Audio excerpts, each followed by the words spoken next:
¿Qué tal, familia? Qué bueno que una vez más ustedes y nosotros nos encontramos en este su programa Perspectiva. Perspectiva intenta desarrollar una forma que pueda educar, que pueda formar a la audiencia, porque un pueblo informado, un pueblo educado, es un pueblo que no puede ser manipulado.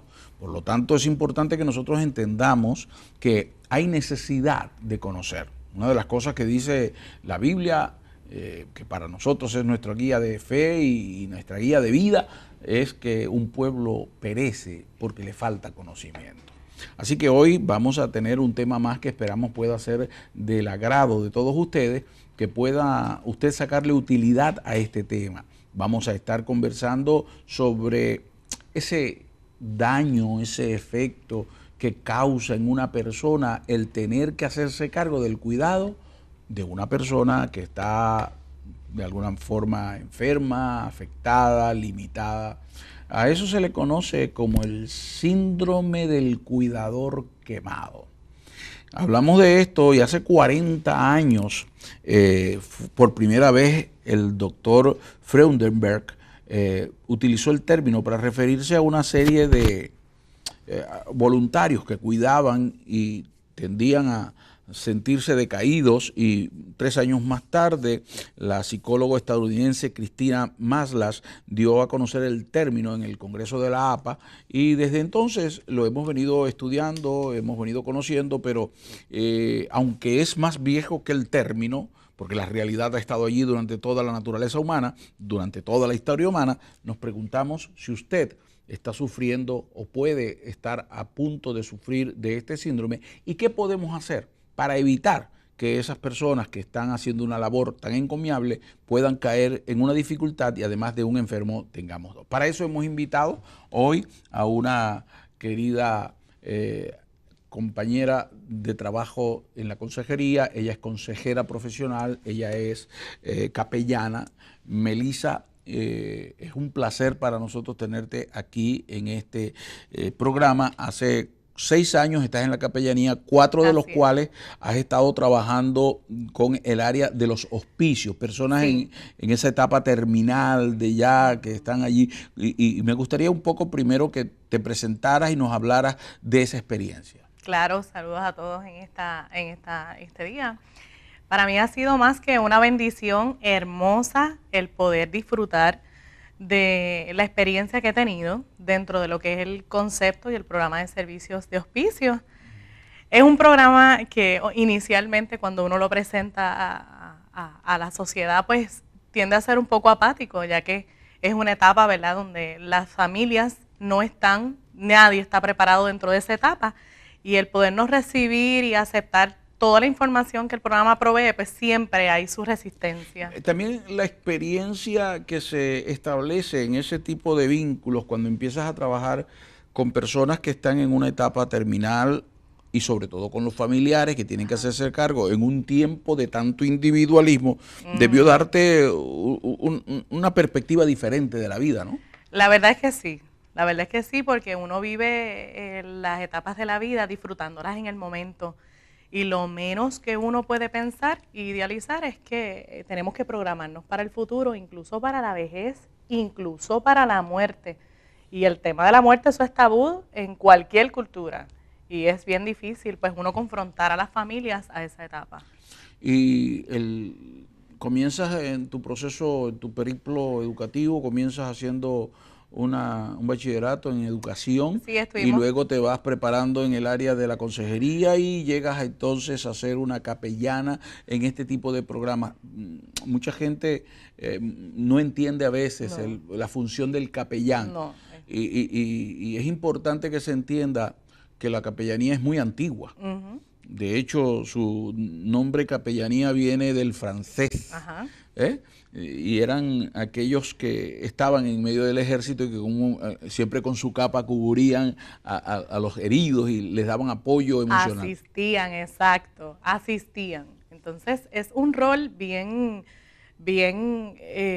humano, es un rol de mucha empatía, de mucha emoción, debes estar ahí en cuerpo, alma y pensamiento, en las 3 áreas. Y incluso de empatía, ¿no? Porque y de simpatía, porque hay un trato de ponerme en el lugar del otro, Así es. experimentar, vivir y se viven diversas vidas en eso, ¿no? Es interesante porque como en mi etapa de vida, donde pues estoy en una etapa temprana, ¿verdad?, de desarrollo, cómo yo puedo sentir empatía y simpatía ante un proceso de muerte, verme ahí, cómo yo puedo integrarme, estar ahí con ellos y entender esa pérdida. Es bien interesante. Fue Gandhi quien dijo en alguna ocasión, si quieres saber por qué camino como camino, ponte en mis zapatos. Ajá. A veces nosotros no podemos hacer ese ejercicio empático que Jesús hizo, ¿no?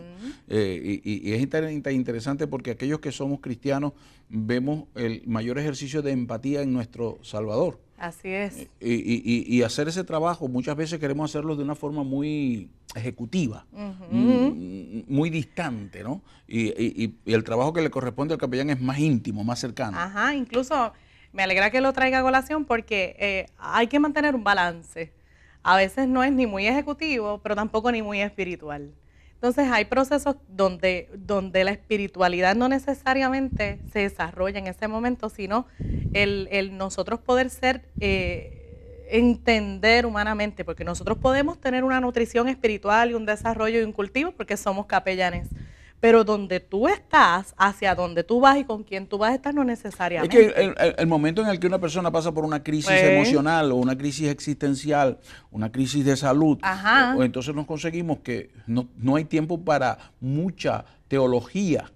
Y entonces hay que entender al ser humano de una forma integral. Por eso pienso que el capellán está muy cerca del teoterapeuta, que puede ver al individuo como un ser integral, un ser que está indivisible en espíritu, alma y cuerpo, y que los aspectos deben estar allí en un momento determinado. Así que viene una cosa importante, que el capellán viene a ser un acompañador y enseña a otros a acompañar. Sí, exacto. Nosotros estamos todo el tiempo orientando, estamos en la nutrición, no solamente espiritual en el momento que se detecta.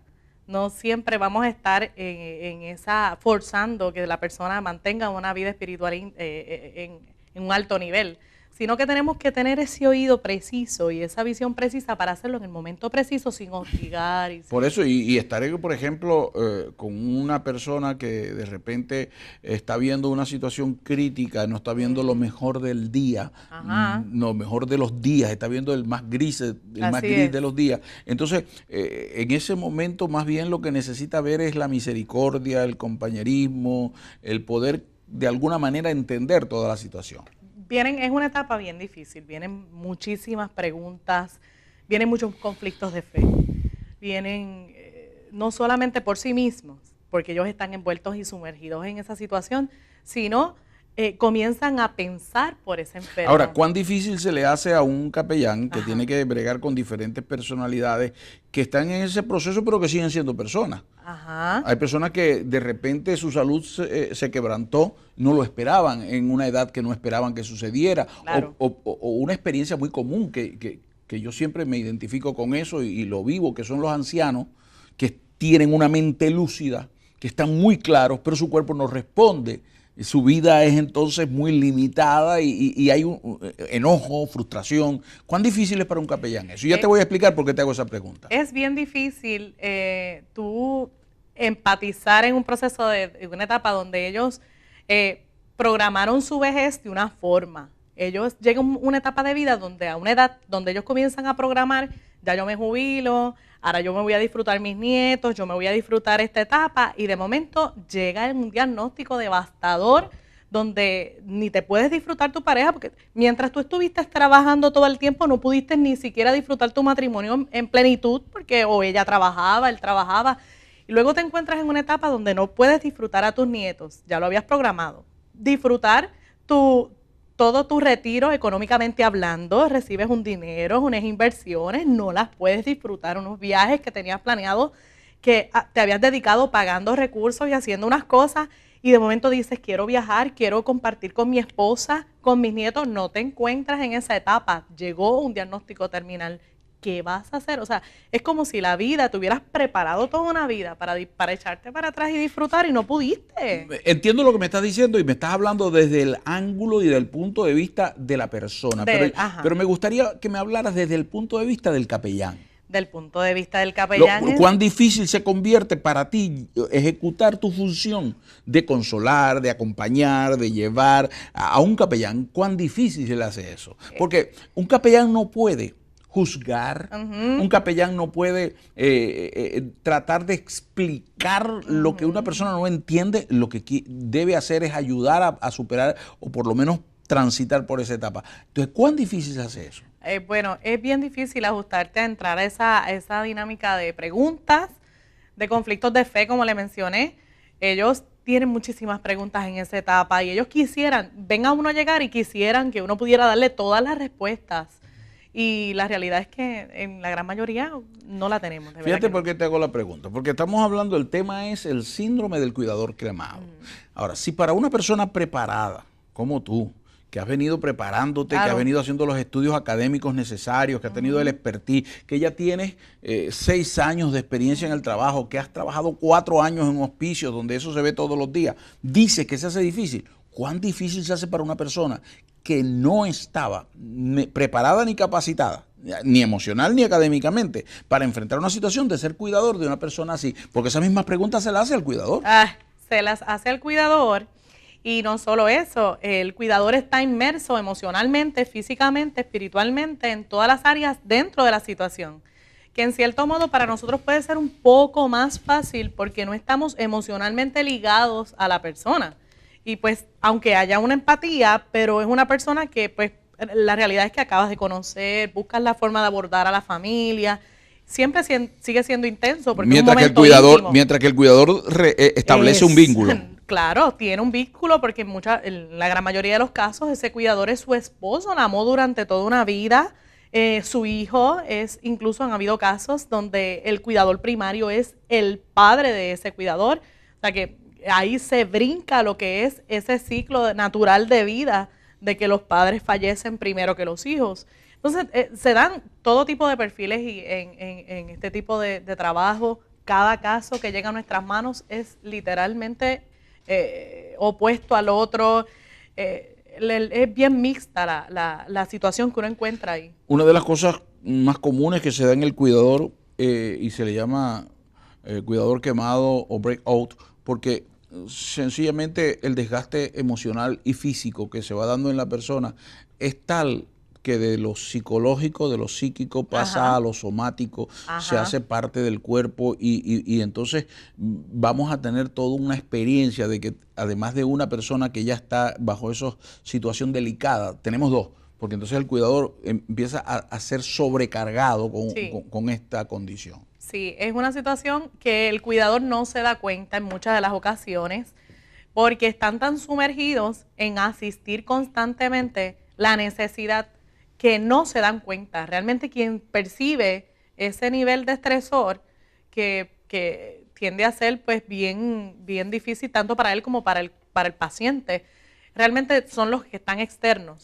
Y ahí es donde nos podemos detener, porque los que están externos a veces no se dan cuenta ni del paciente, mucho menos del cuidador. Y entonces se convierten en una carga más también para el cuidador, porque lo exigen demasiado. Sí, eso es así. Entienden que sí pueden medir y ver que hay unas situaciones de estresor, pero estás ahí, eres el cuidador y tienes que seguir haciéndolo porque yo no puedo, tú eres el cuidador primario. Entonces, yo entiendo que es difícil para ti, pero hasta ahí. Hay muchas variantes, ¿no? Porque claro. En algunos casos es eso, en algunos casos ni cuenta se dan, en algunos casos ellos vienen a agravar más la situación. Claro, cuando ellos agravan la situación es cuando entonces ellos, al ellos entender que tú eres el que tienes que estar ahí, pues entonces tienes que seguir cumpliendo las responsabilidades con el cuidador más las que ya tenías conmigo. Si estamos hablando de una situación de pareja donde está el paciente y su esposo quien le cuida, ¿verdad? Pero están los hijos que están en etapa de crianza, traen los nietos y empieza esta dinámica de familia tan interesante. Hay una frase muy común que es como un comodín que utilizan para esto y dice, no, es que tienes que llevar la cruz que te colocaron. Eso. Cargar tu propia cruz, o esa es la cruz que te tocó vivir. Pues, Entonces, de esa manera hacen sentir más culpable, que es uno de los síntomas que se plantea mucho Claro. al cuidador, hacerlo sentir culpable.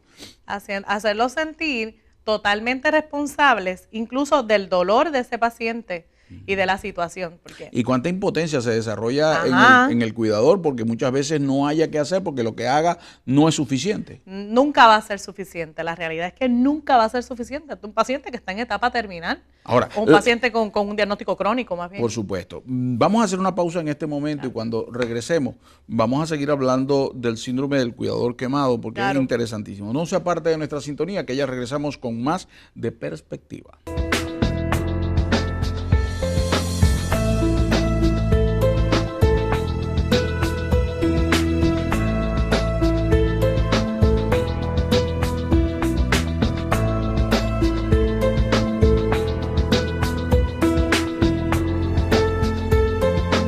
Continuamos aquí en Perspectiva. Gracias por estar con nosotros y mantener la sintonía.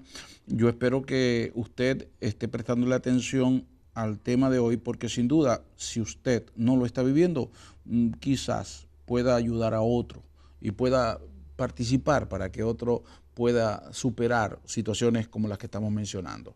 Yo quiero recordarle que estamos hoy hablando del tema, el síndrome del cuidador quemado.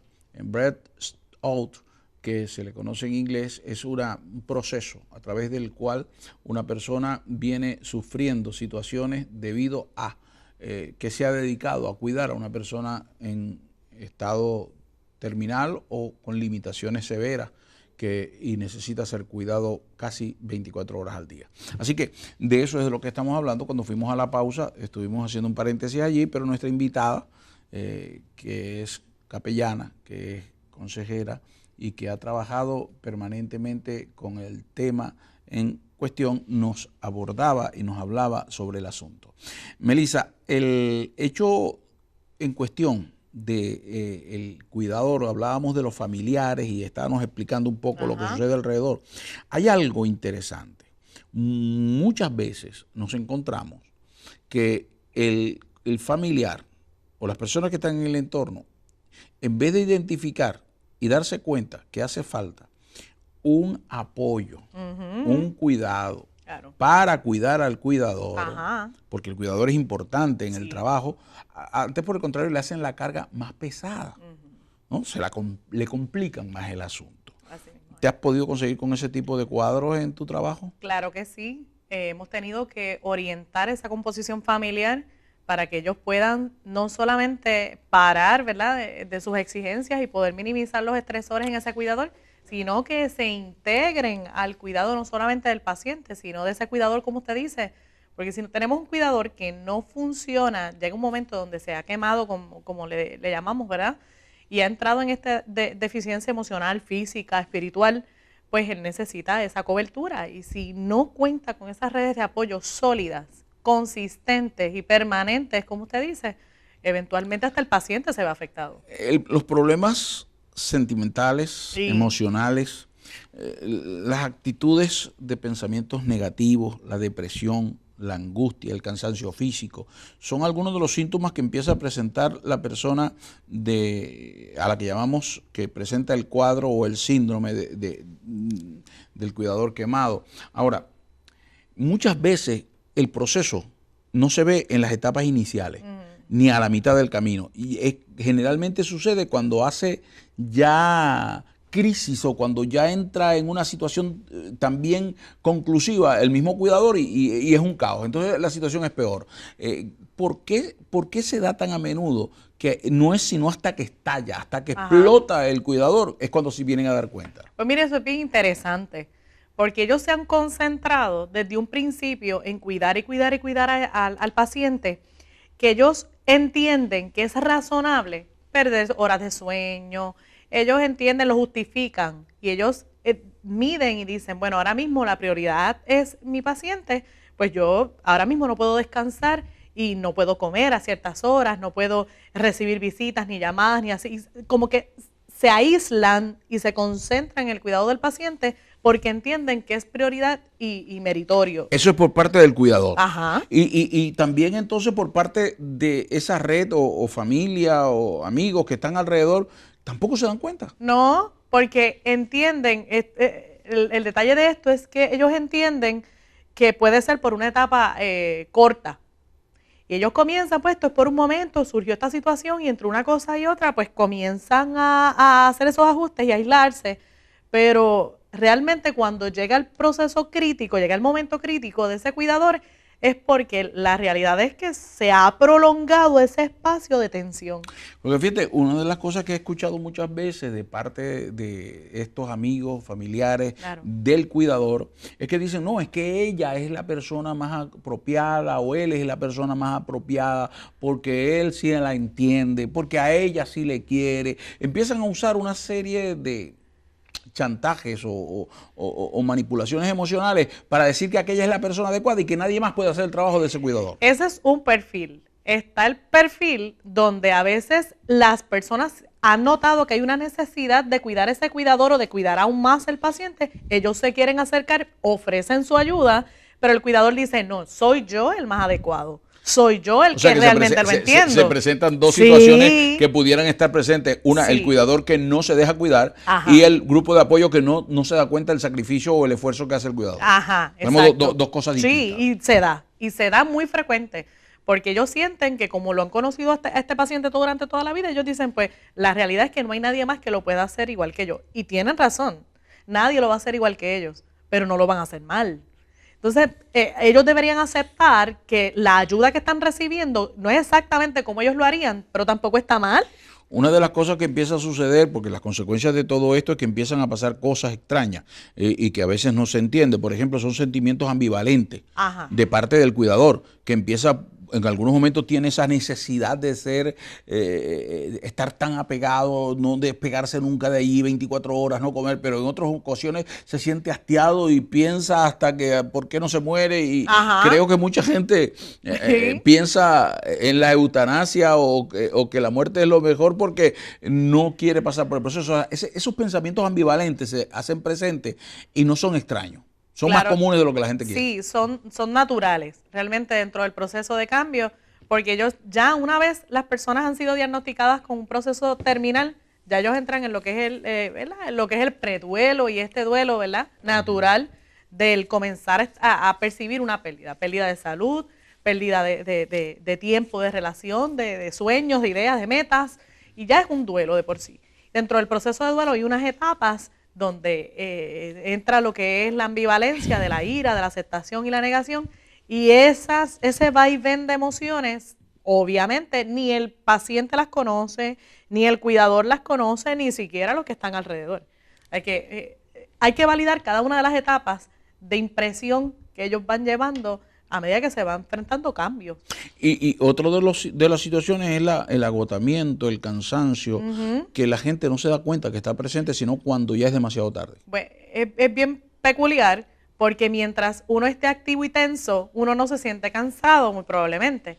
Pero una vez se han cumplido todas las responsabilidades y tienes unos minutos en el día de descansarte, recae esa carga física y ahí es cuando comienzan a mirar el reloj, desde cuándo yo no como, cuántas llamadas yo no atendí, cuáles son mis responsabilidades. Y llega un momento que cuando abren los ojos se dieron cuenta que ellos dejaron de vivir dentro del proceso de cuidado para que otro viva, dejaron de vivir ellos. Ahora, ese proceso va a generar daños en la autoestima del cuidador. Claro que sí. Empieza a sentirse también de alguna manera corresponsable de toda la situación. Claro que sí, claro que sí. Ellos se abandonan totalmente a sí mismos. Ellos comienzan a descuidar su vida, ¿verdad?, de salud. Comienzan a presentar enfermedades y dicen, esto no es prioridad. Y pueden empezar a sentir síntomas de otras condiciones que detuvieron. Muchos de ellos... Malhumorados, con irritabilidad. Muchos de ellos tenían una agenda de tratamientos, de cuidados para sí mismos y tuvieron que detenerla porque el diagnóstico de mi paciente es prioritario en ese momento.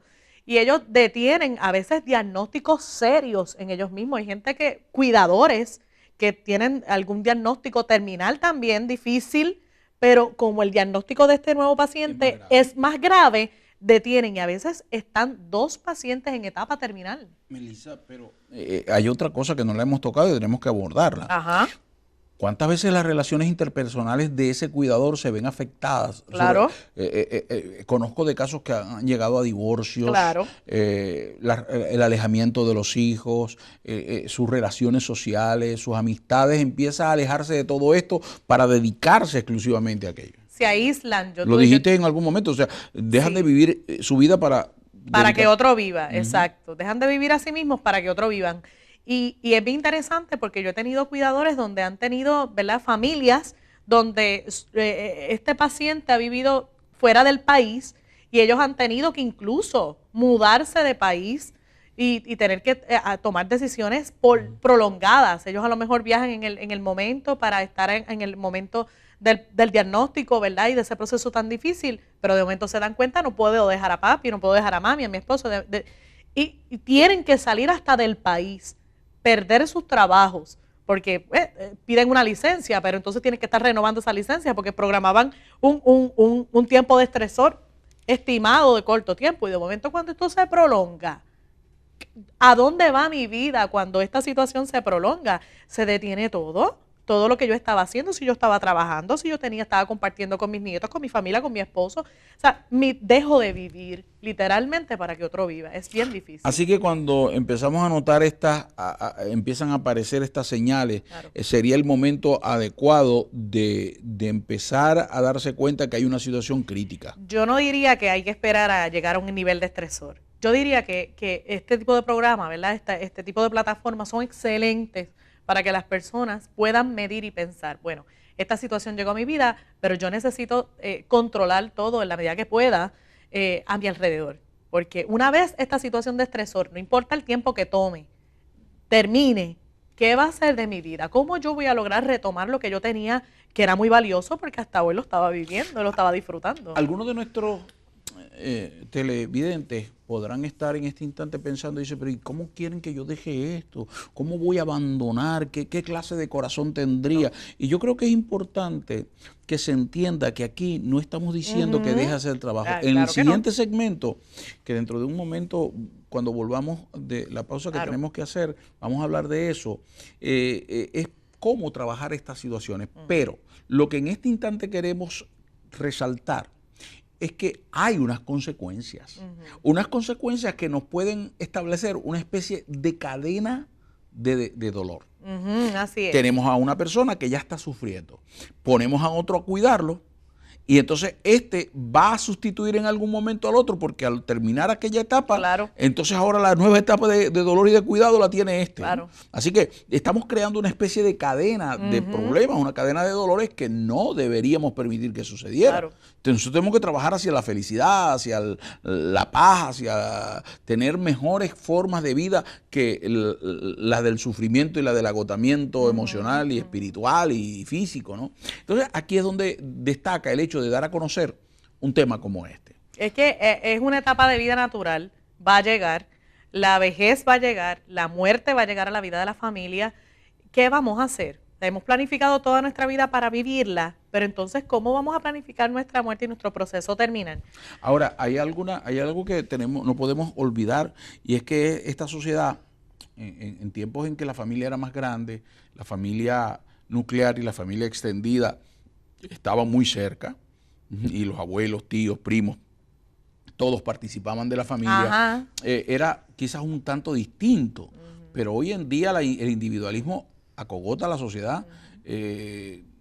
Hay gente tan ocupada que no tiene tiempo ni siquiera en salud para atender a sus hijos, a su familia. Nace un niño y a los días de nacido lo ponemos en un cuidado, a los ancianos los queremos meter rápidamente en un ancianato porque es que no tenemos tiempo, trabajamos 20 horas al día.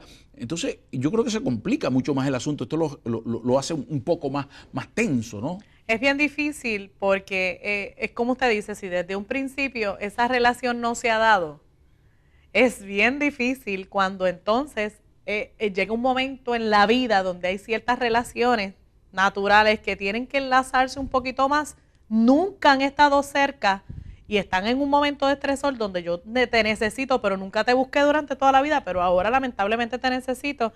Y de igual forma ese cuidador dice, bueno, yo me voy a quedar aquí porque yo aprendí, porque Dios trabajó conmigo, porque yo sé quién yo soy y yo voy a dar la milla extra. pero nunca se había dado una relación. Pero aquí hay un llamado de alerta, ¿no? Para cuidar a la familia, para cultivar las relaciones familiares en este momento de salud, cuando estamos bien. Porque no sabemos cuándo vamos a necesitar que esa familia nos apoye, que esa familia esté con nosotros. Y voy más, o sea, no necesariamente yo quiero cultivar una relación de familia porque yo crea que eventualmente voy a necesitarte. Yo entiendo que yo te voy a buscar porque yo te amo, por quien eres, por quien yo soy para ti. Sí, pero valorarlo por el sentido que tiene, porque el hecho de la familia viene siendo como la matriz social en la que Dios nos colocó para que pudiéramos desarrollarnos como individuos. Así es. Entonces, es bien interesante porque a veces queremos evaluar nuestro desempeño espiritual utilizando este cuidado a mi paciente porque es mi ministerio y porque ahora mismo pues yo tengo que demostrar el amor de Dios, pero entonces, ¿dónde estaba tu ministerio y dónde estaba el amor de Dios si antes de este proceso crítico tú no tuviste una relación saludable? Con ese comentario tan interesante, los vamos a dejar y vamos a ir a la pausa. Cuando regresemos, venimos con soluciones. ¿Cómo enfrentar el síndrome del cuidador quemado? ¿Cómo atenderlo a tiempo para no entrar allí? Ya regresamos con más de Perspectiva. No se aparte de nuestra sintonía.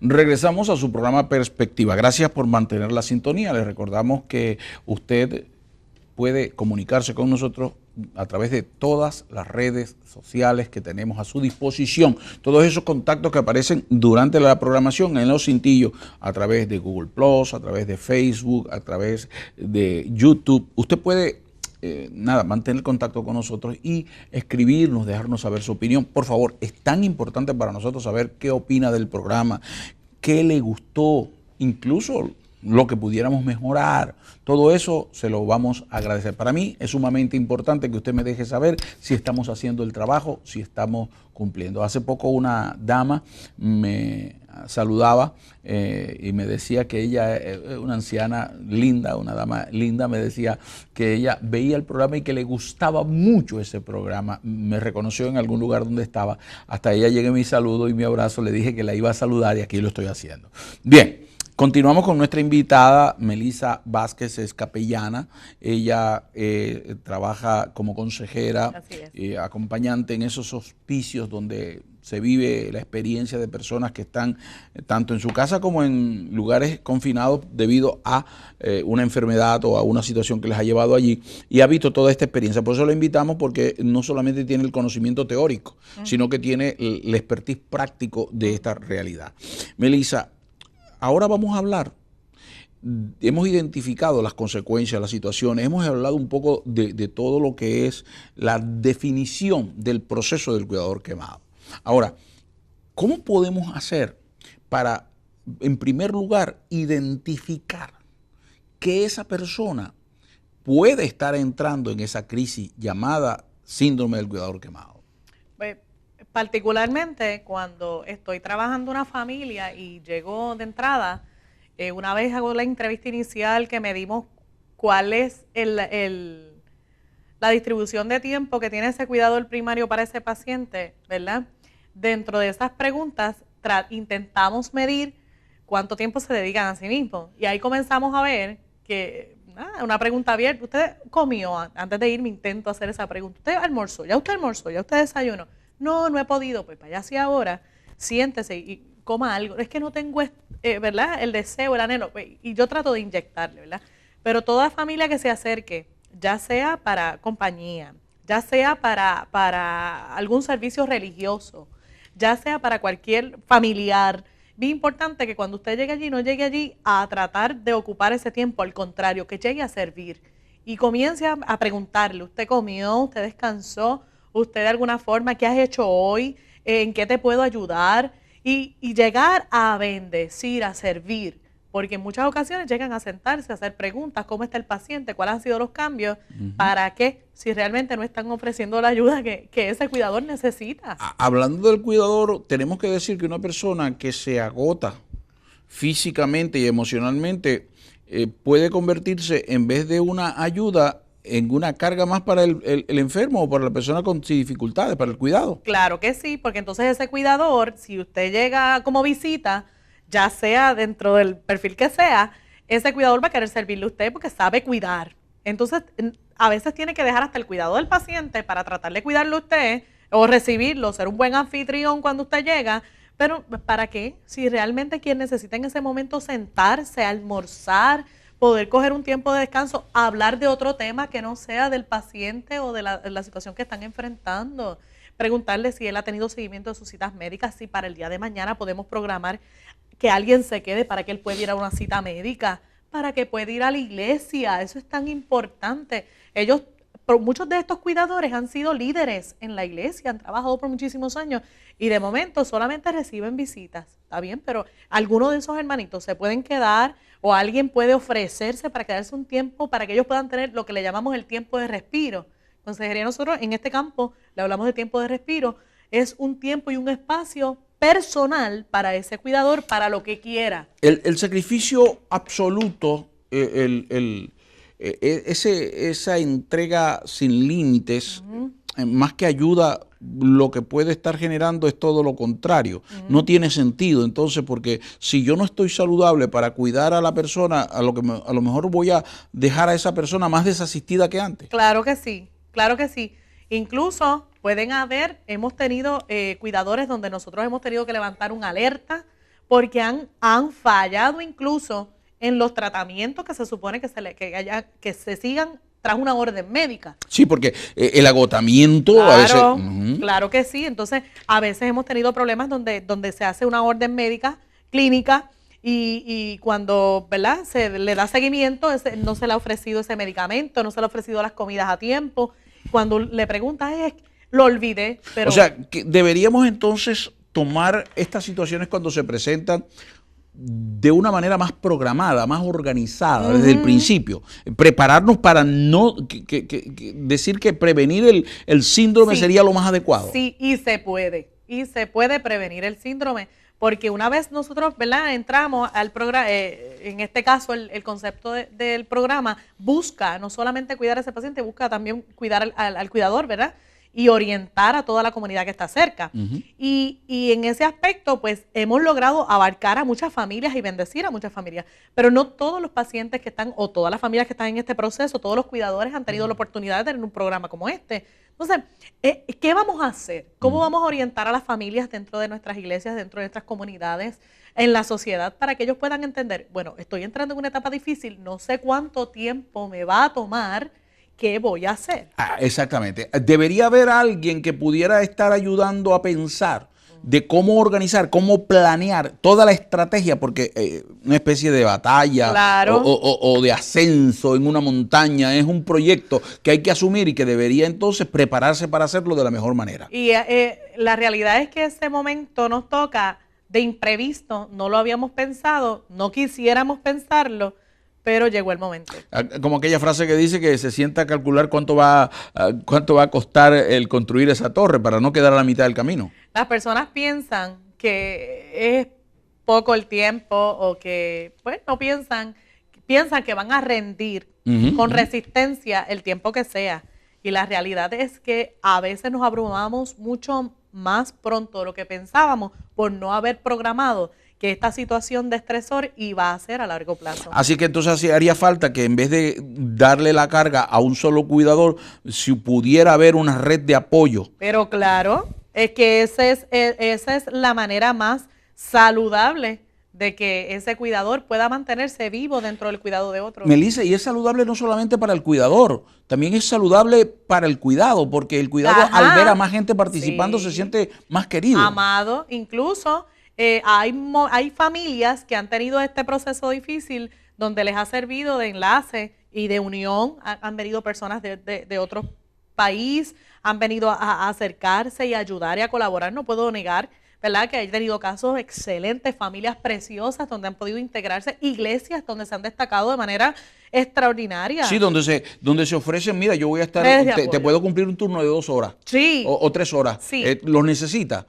Puedes hacer lo que quieras en esas claro 2 horas que yo me voy a dedicar a estar aquí. Claro que sí. Ahora digo yo te voy a ofrecer este tiempo de espacio, pero tú como cuidador necesitas amarte lo suficiente, tanto como amas a ese paciente, para que digas, es cierto, necesito tus 2 horas y las voy a tomar y las voy a agarrar y voy a hacer lo que yo quiera en ese espacio de 2 horas. Sí, descansar, Valorar. comer, ir a la iglesia, salir al shopping, lo que quiera hacer en esas 2 horas. En ese tiempo de espacio, pero validarlo, validar esa mano amiga que llega. Y eso es reconfortante para que cuando esa persona regrese a su trabajo de cuidador, se va a sentir fortalecida. Regresan nuevos, porque regresan de haber conversado otras cosas, de haber hecho otras tareas, de haber hecho lo que querían, haber sido descansar esa mente, enfriar esa mente de la situación, de las llamadas que recibe.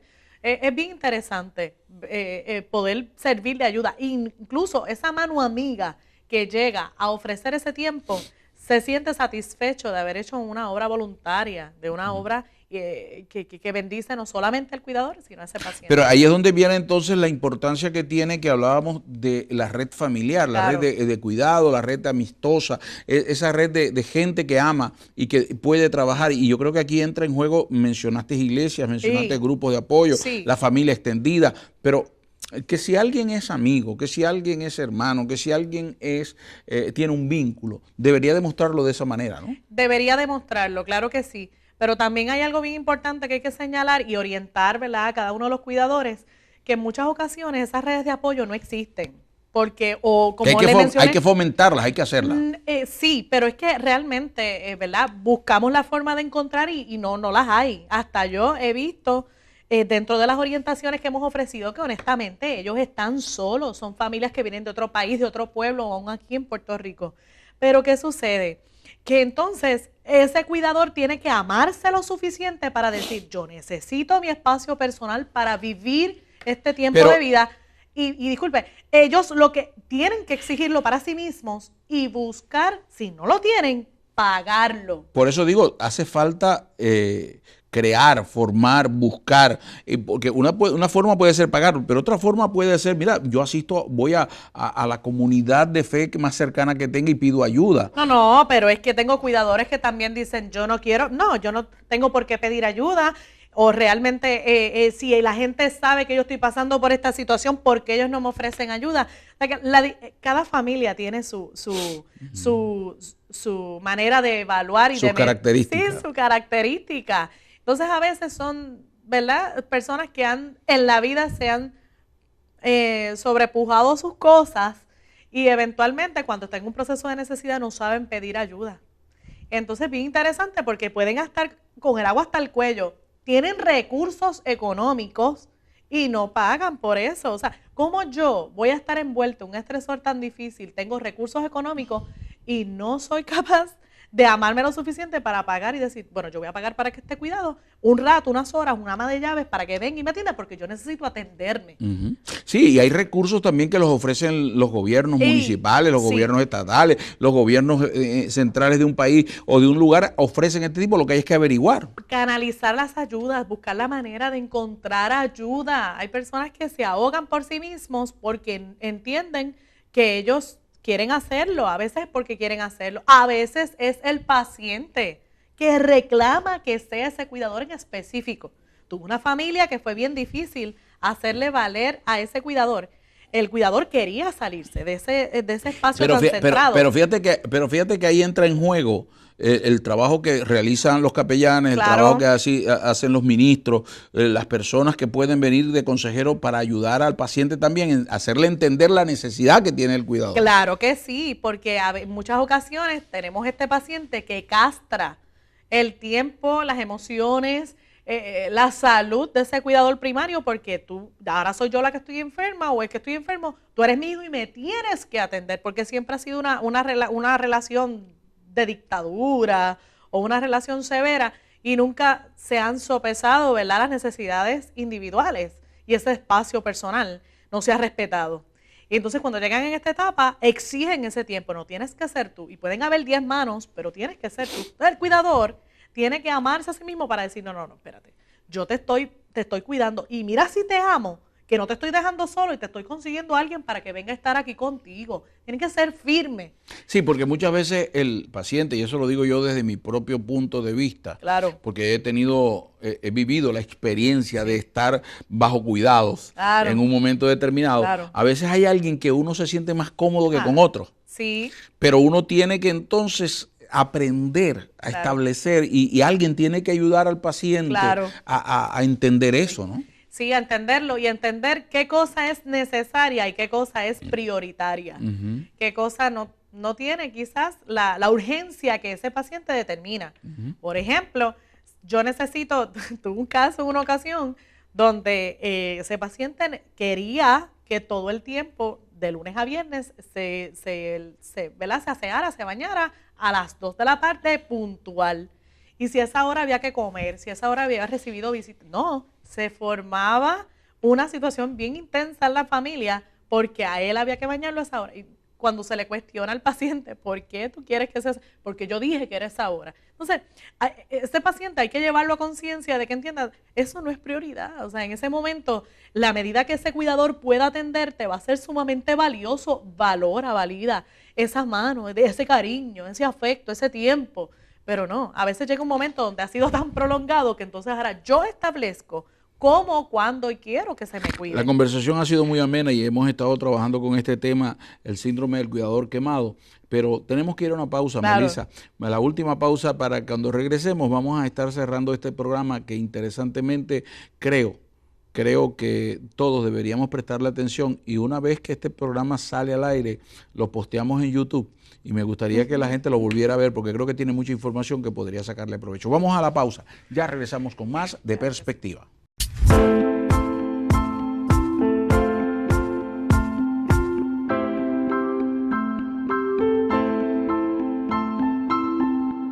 Bien, regresamos a este último segmento de Perspectiva. Le agradecemos su compañía. Esperamos que hasta aquí haya usted sacado provecho a este programa. Le ruego que por favor se comunique con nosotros, nos deje saber a través de las diferentes redes sociales qué le pareció el programa, qué producto, qué provecho le ha sacado y si tiene alguna sugerencia, háganosla saber. Para mí es muy importante saber si estamos cumpliendo el propósito de este programa. Perspectiva intenta educar, formar, desarrollar, porque un pueblo educado es un pueblo que no puede ser manipulado. Hemos estado conversando hoy sobre el síndrome del cuidador quemado con nuestra invitada, la capellana Melissa Vázquez, quien trabaja en estas lides, tiene un trabajo como consejera y ha venido trabajando dentro de los hospicios, sobre todo los últimos 4 años, ¿no? Son lugares especializados para personas con enfermedades terminales o personas encamadas. Bien, nos quedan poco tiempo, Melissa, pero si tuviéramos que hacer un resumen de todo lo que hemos hablado, porque tomamos primero para hablar de algunas definiciones, luego hablamos de las consecuencias y de las soluciones, pero algo que se nos quedó en el camino, que quisiéramos retomar para que quede muy claro y subrayado para nuestra audiencia. Bueno, es bien importante que, ¿verdad?, que la familia entienda que esta situación nos va a tomar por sorpresa. Esto es algo que nosotros no está programado probablemente en el desarrollo de la familia, pero es bien importante que dejemos una partida abierta al que va a pasar. Sobre todo los latinos, ¿no? Que los latinos somos muy de, vamos a ver qué va a pasar, no, eso no va a suceder, hacemos cosas raras, no queremos hablar de eso para que no pase, entonces no nos gusta pensar de las cosas malas que pueden suceder porque no queremos que sucedan. El tema de la muerte siempre ha sido tabú, como le mencioné hace un rato, siempre ha sido tabú, el poderlo hablar, conversar. Pero fíjate, yo creo que es más tabú el tema de una enfermedad de larga data que sea terminal que la muerte súbita. Es que no lo piensa, tú no te imaginas que va a tardar.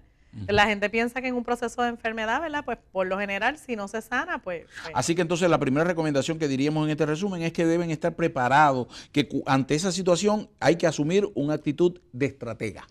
La realidad es que nunca vas a estar preparado, pero sí me parece muy prudente que podamos tener una puerta abierta en qué va a pasar, que podamos decir, bueno, esta situación yo no la esperaba, pero que podamos tratar de absorber en la medida que se pueda. Convocar a gente que nos pueda ayudar a pensar. Exacto. momento, yo creo que ese es lo dijo de manera perfecta. En un momento como este necesitamos abrir la puerta para ayudarnos a pensar, porque no vamos a tener las soluciones. Honestamente, en una situación como esta, nos envolvemos tanto emocionalmente que no vamos probablemente a tener todas las soluciones que quisiéramos. Ok. Esa es una de las alternativas. La siguiente perspectiva que deberíamos tener clara en cuanto a esta situación es el hecho de que el cuidador debe ser tan cuidado como aquel a quien cuida. Claro que sí. Aprender a vivir dentro del proceso de vida de otro. Y pues es bien importante que también se ame a sí mismo, que entienda que es necesario estar bien para poder hacer las cosas de manera... La responsabilidad de la familia y de aquellos grupos que se dicen de misericordia y de amor, llámense iglesias, clubes o como se llamen. Claro, claro que sí.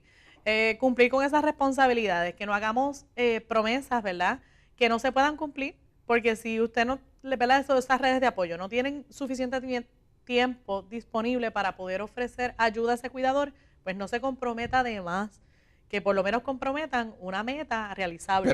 Pero comprométete claro, por lo menos si puedes una hora. Sí, exacto. Pero entonces si puedes una hora, no te comprometas quizás una hora al día, pero te puedes comprometer 1 o 2 horas a la semana. Claro. Entonces eso parece una meta realizable. Incluso hasta los grupos de vecinos pueden ayudar en un momento determinado. Claro que sí, claro que sí. O sea, si todos yo tengo una frase que me gusta utilizarla mucho en consejería: si todos hacemos algo, no todos hacemos mucho. Y es bien importante que Tú sabes que ese es un concepto sinergético, ¿no? Ajá. Sí, el concepto sinergético dice que el trabajo en equipo logra más que la suma de los logros individuales de los que trabajan en el equipo. Así es. Y hay algo interesante que la ley de Pareto dice que en todo grupo humano 20% trabaja y 80% mira. Eso es bien interesante. Yo creo que ese % es mucho más alto. Así es. Si quisiéramos invitar a Melissa Vázquez, ¿dónde la conseguimos? Claro que sí. Me pueden contactar, ¿verdad?, por Facebook, ¿verdad?, como Melissa Vázquez. Por email me pueden conseguir. Vázquez con Z, porque en Puerto Rico hay Vázquez con S. Melissa con doble S, Vázquez con Z al principio y al final. Melissa Vázquez. También me pueden encontrar, ¿verdad?, por email, ¿verdad?, melisavázquez523@gmail.com. Y también me pueden llamar al 787-317-4919. Y pues de ahí me pueden dejar mensajes, en la medida que yo pueda les puedo contestar. Y estamos disponibles para orientaciones, tanto individual, familiar, a pacientes también. Y pues podemos... ¿Vas a dar talleres en congregaciones, en grupos? Sí, estamos disponibles para dar talleres, ¿verdad?, dentro de este tema del famoso burnout, ¿verdad?, en lo que es el síndrome del cuidador quemado, y no solamente ese tema, sino todos los temas referentes a lo que es todo lo que tiene que ver con pacientes, la vejez, hospicios. pacientes, hospicio y demás. Estamos, ¿verdad?, con la mejor disposición de ofrecer tanto individual como grupal cualquier orientación. Ha sido un placer para nosotros haberte tenido hoy aquí, Melissa, de verdad, grato honor, y espero que se repita la visita. Claro que sí, gracias por la invitación, ha sido una bendición hermosa estar aquí. Gracias a ustedes por haber estado con nosotros durante este tiempo. Les invitamos para que la próxima semana, una vez más, ustedes y nosotros compartamos aquí un programa más de Perspectiva. Que la paz del Altísimo esté en su vida, busquen la paz y síguenla, porque en su paz tendremos nosotros paz. Que Dios les bendiga.